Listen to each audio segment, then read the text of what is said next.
प्रेम से बोलिए जय माता दी।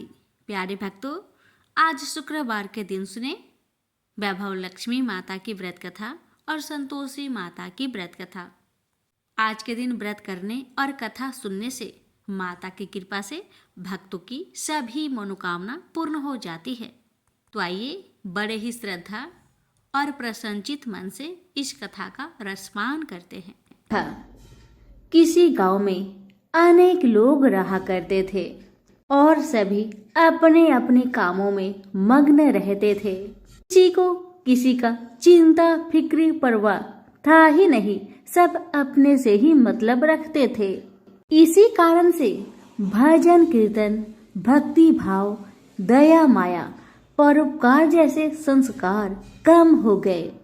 उस गांव में बुराइयां बढ़ गई थी। शराब, जुआ, रेस, व्यभिचार, चोरी डकैती वगैरह बहुत गुना शहर में होता रहता था।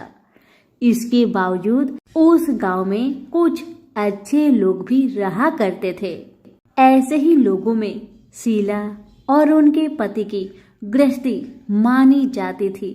शीला बहुत धार्मिक प्रवृत्ति की थी और उसका स्वभाव संतोषी था। उनका पति भी विवेकी और सुशील था। शीला और उसका पति कभी किसी की बुराई नहीं किया करते थे और प्रभु भजन में अच्छी तरह समय व्यतीत करते थे। शहर के लोग उनकी गृहस्थी की सराहना करते थे। देखते ही देखते दिन बीतने लगा, समय बदल गया। शीला का पति बूढ़े लोगों से दोस्ती कर बैठा। अब होना क्या था वो तो हम सभी जानते हैं। अच्छे संगति का असर हमेशा अच्छा ही होता है, बुरा संगति का असर हमेशा बुरा ही होता है। इसलिए हमें हमेशा अच्छे संगति से संगत रखना चाहिए, बुरे से नहीं। अब जब शीला का पति बूढ़े लोगों से दोस्ती कर बैठा, अब वह जल्द से जल्द करोड़पति बनने का ख्वाब देखने लगा। इसलिए वह गलत रास्ते पर चल पड़ा। फलस्वरूप वह रोडपति बन गया। कहा जाता है ना, लालच बुरी बला है, इसलिए लालच नहीं करना चाहिए। अपना ईमानदारी और मेहनत से आगे बढ़ना चाहिए। अब जब शीला का पति रोडपति बन गया, यानी रास्ते पर भटकते भिखारी जैसी उसकी हालत हो गई थी। शराब, जुआ, रेस, चरस, गांजा वगैरह बुरी आदतों में शीला का पति भी फंस चुका था। दोस्तों के साथ उसे भी शराब की आदत बुरी तरह लग गई थी। इस प्रकार उसने अपना सब कुछ रेस जुए में गवा दिया। अब तो शीला अपने पति के बर्ताव से बहुत दुखी रहने लगी, किंतु उसे भगवान पर भरोसा था कि सब कुछ ठीक हो जाएगा। यही सोचकर वह अपने पति के बुरे बर्ताव को सहने लगी। शीला अपना अधिकांश समय प्रभु की भक्ति में बिताने लगी। अचानक एक दिन दोपहर को उनके द्वार पर किसी ने दस्तक दिया। शीला ने द्वार खोलकर देखा कि एक माझी खड़ी थी। उनके चेहरे पर अलौकिक तेज निखर रहा था। उनकी आंखों में से मानो अमृत की वर्षा हो रहा था। उनका भव्य चेहरा करुणा और प्यार से छलक रहा था। उनको देखते ही शीला के मन में अपार शांति छा गई। सारी चिंता मिट गई। शीला के रोम रोम में आनंद छा गया। शीला उस माझी को आदर के साथ अपने घर ले आई। दुख का बात यह था कि शीला के घर में बैठाने के लिए कुछ भी नहीं था कि माझी को किस पर बैठाया जाए। बेचारी यह सोच विचार के उसने एक सकुचाकर एक फटी हुई चादर पर उनको बिठाया और शीला ने कहा, माझी, मेरे घर में और कुछ भी नहीं है जो मैं आपको बैठा सकूं, इसलिए माँ मुझे माफ करना, मैं आपको फटी हुई चादर पर बैठा रही हूँ। माँ तो शीला की बातों से मंद मंद मुस्कुरा रही थी। माँ तो शीला की हर कहानी को जानती थी कि उसका पति उसके साथ कैसा व्यवहार कर रहा है, बेचारी कितने दुख में है। शीला के बातें सुन माँ जी प्रेम भरी शब्दों से बोली, शीला क्यों मुझे तुमने पहचाना नहीं? हर शुक्रवार को लक्ष्मी जी के मंदिर में भजन कीर्तन के समय मैं ही तो वहां आती हूँ। इसके बावजूद शीला कुछ नहीं समझ पा रही थी। फिर माँ जी ने कहा, तुम बहुत दिनों से मंदिर नहीं आ रही हो, अतः मैंने सोचा चलो मैं ही देख लेती हूँ। माँ जी के अति प्रेम भरे शब्दों से शीला का हृदय पिघल गया। उसकी आंखों में आंसू आ गए और वह बिलख बिलख कर जोर जोर से रोने लगी। शीला को रोते देखकर माँ जी ने कहा, बेटी सुख और दुख तो धूप और छाव जैसे होते हैं, धैर्य रखो बेटी, धैर्य रखो। और तुझे क्या परेशानी है, मुझे सारी परेशानी बता दे। माँ जी के व्यवहार से शीला को काफी संबल मिला और सुख की आस में उसने माँ जी को अपनी सारी दुख की कहानी सुना दी। कहानी सुनकर माँ जी ने कहा, कर्म की गति न्यारी होती है, हर इंसान को अपने कर्म भुगतने ही पड़ते हैं। इसलिए बेटी तू चिंता मत कर, अब तू कर्म भुगत चुकी है, अब तुम्हारे सुख के दिन अवश्य आएगी। तू माँ लक्ष्मी जी की भक्त है। माँ लक्ष्मी जी तो प्रेम और करुणा की अवतार है। वे अपनी भक्तों पर हमेशा ममता छिड़कती है।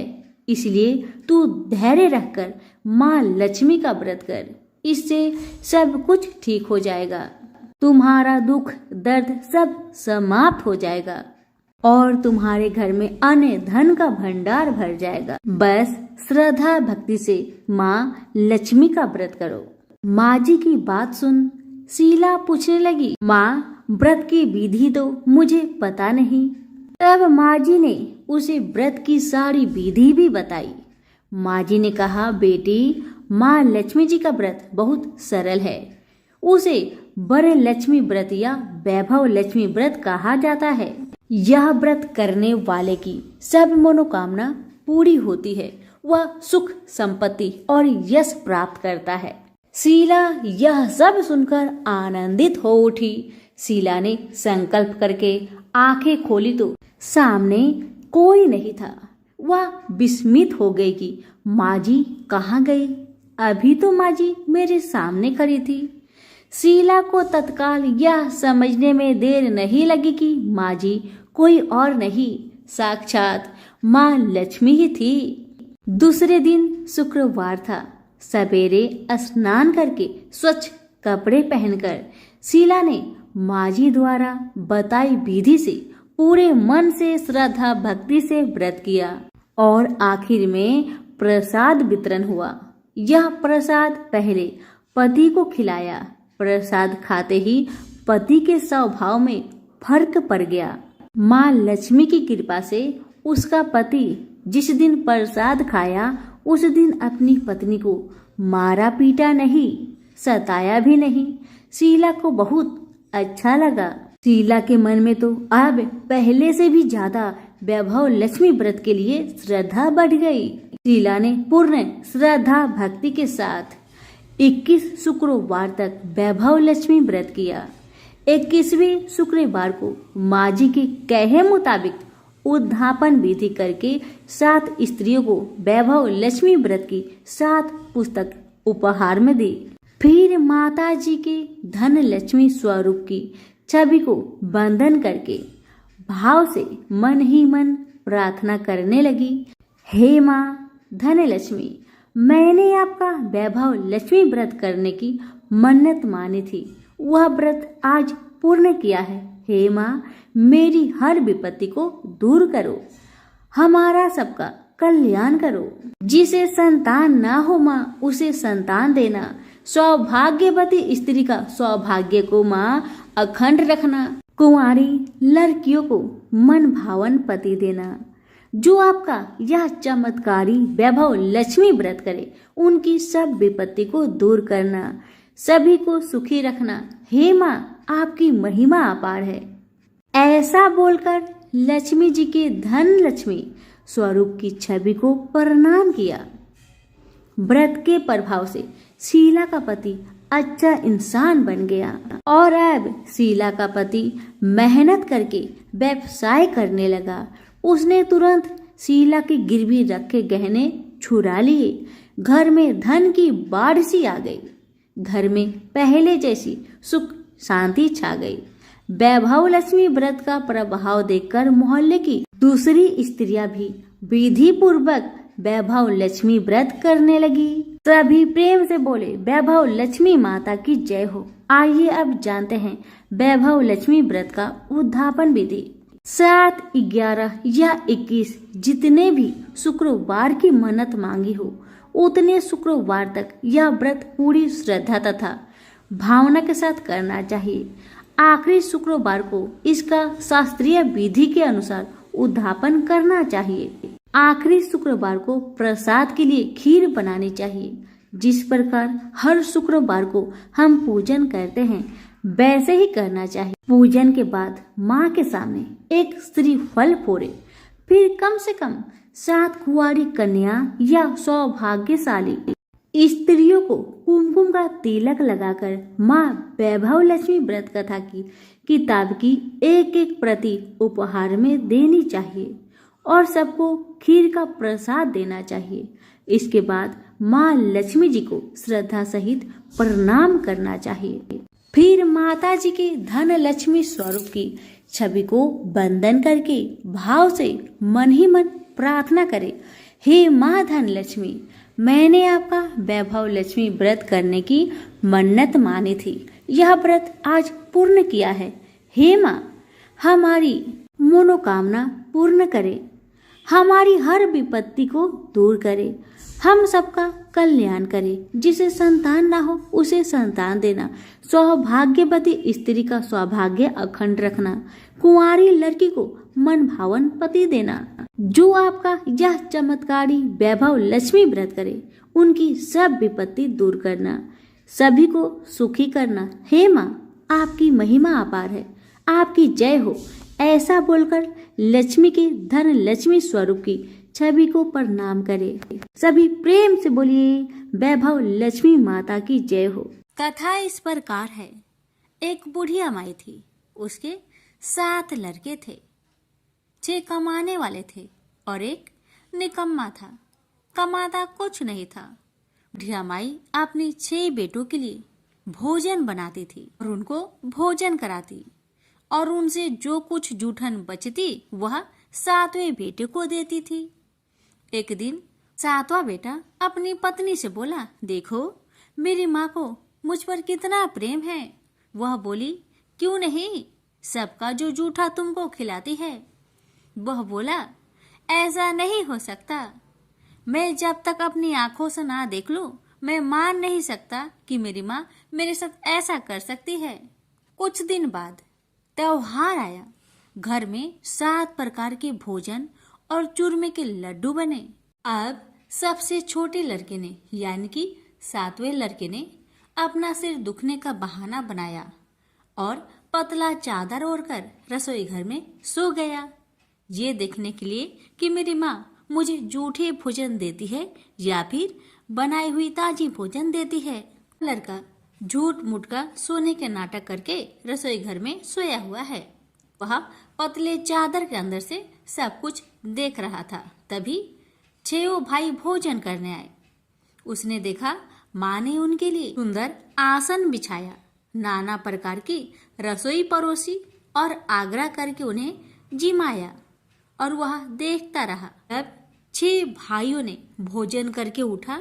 तब माँ ने क्या किया कि उनकी बची हुई भोजन, जूठी भोजन थालियों में से इकट्ठा करके सभी लड्डुओं के टुकड़ों को उठाकर एक लड्डू बनाया और सभी जूठन को साफ करके बुढ़िया ने अपने सबसे छोटे लड़के को पुकारा, बेटा 6 भाई भोजन करके चले गए, अब तू ही बाकी है, उठ और खाना खा ले।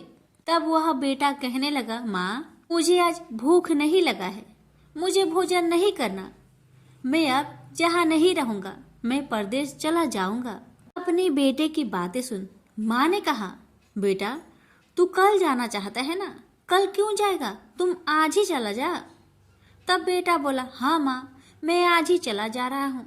यह कहकर वह घर से निकल गया। चलते समय पत्नी की याद आई। वह गौशाला में उपले थाप रही थी। वहां जाकर वह बोला, हम जावे परदेश, आवेंगे कुछ काल, तुम रहियो संतोष से, धर्म अपनो पाल। पत्नी बोली, जाओ पिया आनंद से, हमरो सोच हटाए, राम भरोसे हम रहे, ईश्वर तुम्हें सहाय। दो निशानी आपन, देख धरो में धीर, सुधी मति हमारी, बिसारियो रखियो मन गंभीर। पति बोला, मेरे पास तो कुछ नहीं, यह अंगूठी है, सुले और अपनी कुछ निशानी मुझे भी दे। पत्नी बोली, मेरे पास क्या है, यह गोबर से भरा हाथ। यह कहकर पति की पीठ पर गोबर के हाथ की थाप मार दी। अब पति चल दिया। चलते चलते दूर देश पहुंचा। वहां एक साहूकार की दुकान थी। वहां जाकर कहने लगा, भाई मुझे नौकरी पर रख लो। साहूकार को जरूरत थी तो वह बोला, रह जाओ। लड़के ने पूछा, तनख्वाह क्या दोगे? तो साहूकार ने कहा, तुम्हारा काम देखकर तब हम दाम देंगे। साहूकार की नौकरी मिली। वह सुबह 7 बजे से 10 बजे तक नौकरी करने लगा। कुछ दिनों में दुकान का सारा लेन देन, हिसाब किताब, ग्राहकों को माल बेचना, सारा काम करने लगा। साहूकार के 7-8 नौकर थे। वे सब चक्कर खाने लगे। यह तो बहुत होशियार बन गया है। सेठ ने भी काम देखा और 3 महीने में ही उसे आधे मुनाफे का हिस्सेदार बना लिया। वह कुछ वर्ष में ही नामी सेठ बन गया और मालिक सारा कारोबार उस पर छोड़कर चला गया। इधर पति की अनुपस्थिति में उसकी पत्नी को सास ससुर दुख देने लगे। सारी गृहस्थी का काम करा के उसे लकड़ी लेने जंगल में भेजते हैं। इस बीच घर के आटे से जो भूसी निकलती उसकी रोटी बनाकर रख दी जाती और उसके साथ ही फूटे नारियल की नारेली में पानी। एक दिन वह लकड़ी लेने जा रही थी। रास्ते में बहुत सी स्त्रियां संतोषी माता की व्रत करते दिखाई दी। वह लड़की खड़ी होकर कथा सुनने लगी और पूछा, बहनों तुम किस देवता की व्रत करती हो और उसके करने से क्या फल मिलता है? यदि तुम इस व्रत का विधान मुझे समझाकर कहोगी तो मैं तुम्हारा बड़ा एहसान मानूंगी। तब उनमें से एक स्त्री बोली, सुनो बहन, यह संतोषी माता का व्रत है। इसके करने से निर्धनता, दरिद्रता का नाश होता है और जो कुछ मन में कामना हो सब संतोषी माता की कृपा से पूरी होती है। तब उसने उससे व्रत की विधि पूछी। वह भक्तिनी स्त्री बोली, 1.25 आने का गुड़ चना लेना, इच्छा हो तो 5.25 आने का लेना या फिर 1.25 रुपए का भी सहूलियत के अनुसार लाना। बिना परेशानी और श्रद्धा व प्रेम से जितना भी बन पड़े 1.25 लेना। प्रत्येक शुक्रवार को निराहार रहकर कथा सुनना। इसके बीच कर्म टूटे नहीं, लगातार नियम पालन करते रहना। सुनने वाला कोई न मिले तो घी का दीपक जला उसके आगे या जल के पात्र के सामने रखकर कथा कहना। जब कार्य सिद्ध न हो नियम का पालन करना और कार्य सिद्ध हो जाने पर व्रत का उद्यापन करना। 3 मास में माता फल पूरा करती है। यदि किसी के ग्रह खोटे भी हो तो भी माता वर्ष भर में कार्य सिद्ध करती है। फल सिद्ध होने पर उद्यापन कर लेना चाहिए, बीच में नहीं। उद्यापन में 2.5 सेर आटे का खाजा तथा इसी परिमाण में खीर तथा चने का साग करना। 8 लड़कों को भोजन कराना। जहाँ तक मिले देवर, जेठ, भाई बंधु के हो, न मिले तो रिश्तेदारों और पास पड़ोसियों को बुलाना। उन्हें भोजन करा, यथाशक्ति दक्षिणा दे, माता का नियम पूरा करना। उस दिन घर में खटाई न खाना। यह सुन बुढ़िया माई के लड़के की बहू चल दी। रास्ते में लकड़ी की बोझ को बेच दिया और उन पैसों से गुड़ चना ले माता की व्रत की तैयारी कर आगे चली और सामने मंदिर देखकर पूछने लगी, यह मंदिर किसका है? सब कहने लगे, संतोषी माता का मंदिर है। यह सुनकर माता के मंदिर में जाकर चरणों में लौटने लगी। दीन हो विनती करने लगी, माँ मैं निपट अज्ञानी हूँ, व्रत के कुछ भी नियम नहीं जानती, मैं दुखी हूँ। हे माँ जगत जननी मेरा दुख दूर कर, मैं तेरी शरण में आई हूँ। माता को दया आई। एक शुक्रवार बीता कि दूसरे को उसके पति का पत्र आया और तीसरे शुक्रवार को उसका भेजा हुआ पैसा आ पहुंचा। यह देख जेठ जेठानी मुंह सिडोकने लगी। लड़के ताने देने लगे। काकी के पास पत्र आने लगे, रुपया आने लगा। अब तो काकी की खातिर बढ़ेगी। बेचारी सरलता से कहती, भैया कागज आवे रुपया आवे, हम सब के लिए अच्छा है। ऐसा कहकर आंखों में आंसू भरकर संतोषी माता के मंदिर में आ मातेश्वरी के चरण में गिरकर रोने लगी। माँ मैंने तुमसे पैसा कब मांगा है माँ? मुझे पैसे से क्या काम है माँ? मुझे तो अपने सुहाग से काम है। मैं तो अपनी स्वामी के दर्शन मांगती हूँ माँ। तब माता ने प्रसन्न होकर कहा, जा बेटी तेरा स्वामी आएगा। यह सुनकर खुशी से बावली होकर घर जा पहुंची, अपना काम काज करने लगी। अब संतोषी माँ विचार करने लगी, इस भोली पुत्री को मैंने कह तो दिया कि तेरा पति आएगा, लेकिन कैसे? वह तो इसे सपने में भी याद नहीं करता। उसे याद दिलाने को मुझे ही जाना पड़ेगा। इस तरह माता जी उस बुढ़िया के बेटे के पास जा सपना में प्रकट हो कहने लगी, साहूकार के बेटे तुम सो रहा है या जागता है? वह कहने लगा, माता मैं सोता भी नहीं जागता भी नहीं, कहो क्या आज्ञा है?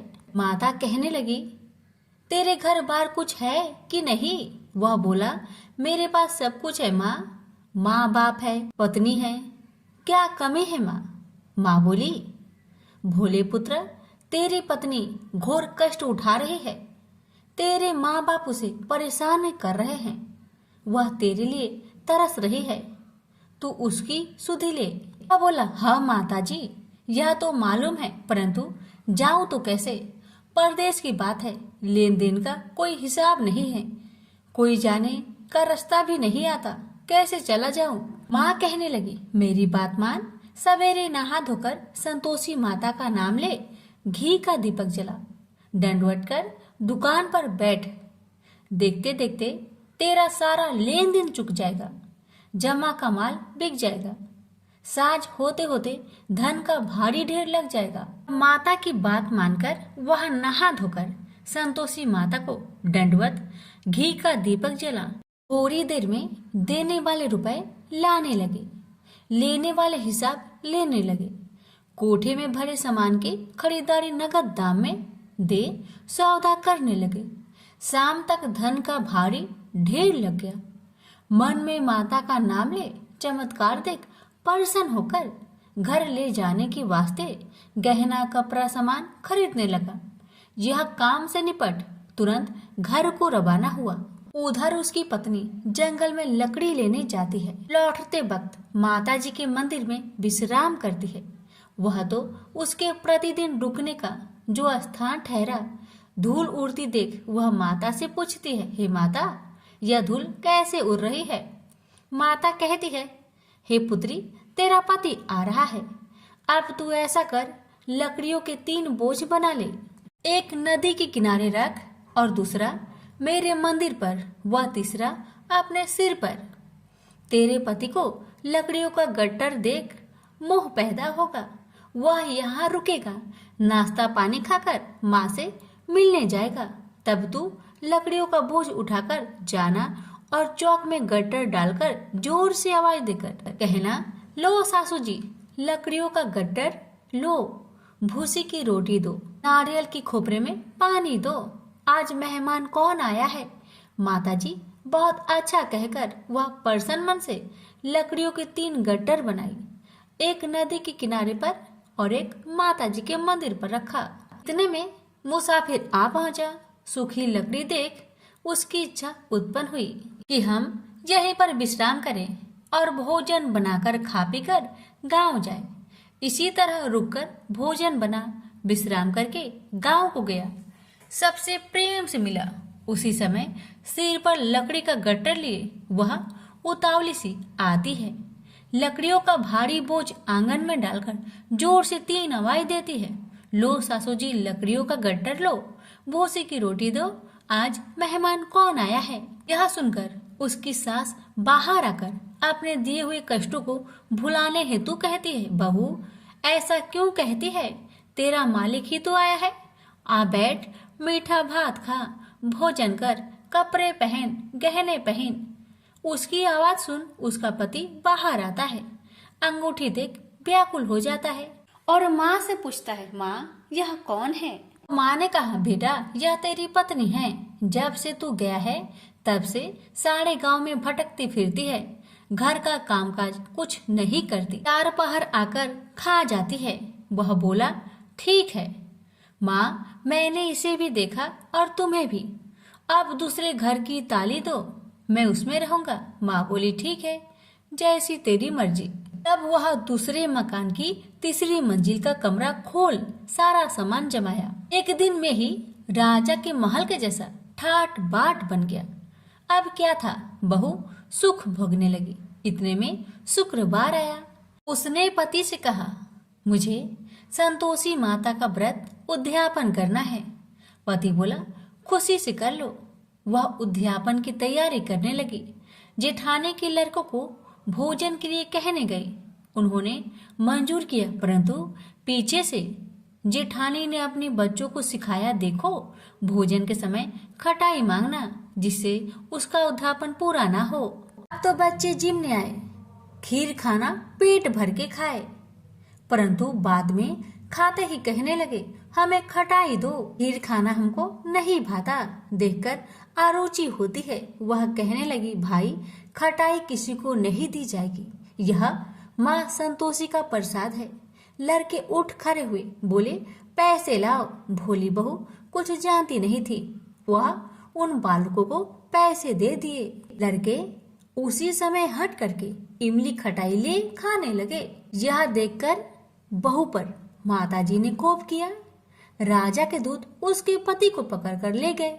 जेठ जेठानी मन माने वचन कहने लगे, लूट लूट कर धन इकट्ठा कर लाया है, अब सब मालूम पड़ जाएगा जब जेल की मार खाएगा। बहू से यह सहन नहीं हुआ। रोती हुई बहू माताजी के मंदिर गई। कहने लगी, हे माता, तुमने क्या किया, हंसाकर अब भक्तों को रुलाने लगी। माता बोली, बेटी तूने उद्यापन करके मेरा व्रत भंग किया है। वह कहने लगी, माता मैंने कुछ अपराध किया है क्या? मैंने तो भूल से लड़कों को पैसे दे दिए थे, मुझे क्षमा करो, मैं फिर तुम्हारा उद्यापन करूंगी। माँ बोली, अब भूल मत करना। माँ कहती है, अब भूल नहीं होगी, अब बतलाओ वो कैसे आएंगे। माँ बोली, जा पुत्री, तेरा पति तुझे रास्ते में आता मिलेगा। वह निकली, राह में पति आता मिला। वही पूछी, कहाँ गए थे? वह कहने लगा, इतना धन जो जमाया है उसका टैक्स राजा ने मांगा था, वह भरने गया था। वह प्रसन्न हो बोली, भला हुआ, अब घर को चलो। कुछ दिन बाद फिर शुक्रवार आया। फिर वह बोली, मुझे माता का उद्यापन करना है। पति ने कहा, करो। पत्नी फिर जेठ के लड़कों को भोजन को कहने गई। ठानी ने 1-2 बातें सुनाई। सब लड़कों को सिखाने लगी, तुम सब लोग पहले ही खटाई मांगना। लड़के भोजन से पहले कहने लगे, हमें खीर नहीं खाना, हमारा जी बिगड़ता है, कुछ खटाई खाने को दो। वह बोली, खटाई किसी को नहीं मिलेगा, आना हो तो आओ। वह ब्राह्मण के लड़के को लाकर भोजन कराने लगी। यथाशक्ति दक्षिणा की जगह 1-1 फल उन्हें दिया। संतोषी माता प्रसन्न हुई। माता की कृपा होते ही 9वें मास में उसके चंद्रमा के समान सुंदर पुत्र प्राप्त हुआ। पुत्र को पाकर प्रतिदिन माताजी के मंदिर में जाने लगी। माँ ने सोचा, यह रोज आती है, आज क्यों न आए, इसके घर चलो। यह विचार कर माता ने भयानक रूप बनाया। गुड़ चने से सना मुख, ऊपर सूर्य के समान होठ, उस पर मक्खियां भीन भीन कर रही थी। दहली पर पैर रखते ही उसकी सास चिल्लाई, देखो रे देखो, कोई चुड़ैल डाकिन चली आ रही है। लड़कों, इसे भगाओ, नहीं तो किसी को खा जाएगी। लड़के भागने लगे, चिल्लाकर खिड़की बंद करने लगे। बहू रोशनदान में देख रही थी, प्रसन्नता से पगली बन चिल्लाने लगी, आज मेरी माँ मेरे घर आई है, आज मेरी माता मेरे घर आई है। वह बच्चों को दूध पीने से हटाती थी। इतने में सास का क्रोध फट पड़ा। वह बोली, क्यों उतावली हुई है, बच्चे को पटक दिया। इतने में माँ के प्रताप से लड़के ही लड़के नजर आने लगे। वह बोली, माँ, जिसका मैं व्रत करती हूँ, यह वही संतोषी माता है।